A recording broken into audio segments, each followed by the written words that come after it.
Very interesting talaga ang recipe natin today kasi kapag binibili natin ito sa mga cookie stand, sobrang mahal. Kaya gusto kong i-share sa inyo ang recipe ko para makasave kayo dahil pwede naman pala natin itong lutuin. Gagamit tayo ng flour, cocoa powder, salt, baking soda, and i-whisk lang natin ng mabuti and i-set aside. Sa bowl ng stand mixer, maglagay ng softened butter, light brown sugar, white sugar. Using paddle attachment, ibit natin ng at least 2 minutes sa medium speed. Kapag creamy na, i-add ang vanilla extract, eggs, and buttermilk. Tapos ibit sa high speed ng mga 1 minute until combine. Then i-add na natin ang flour mixture sa butter mixture at yung food color na red. Then i-mix sa low speed hanggang maging sticky ang dough and pwede nang ilagay ang chocolate chips. Then ibit lang natin on low speed until incorporated.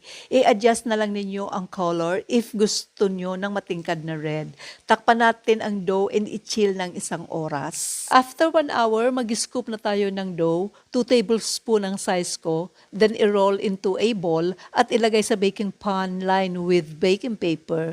Optional if gusto mong lagyan ng chocolate chips. Make 2 inches apart kasi it will flatten pa yan when baking.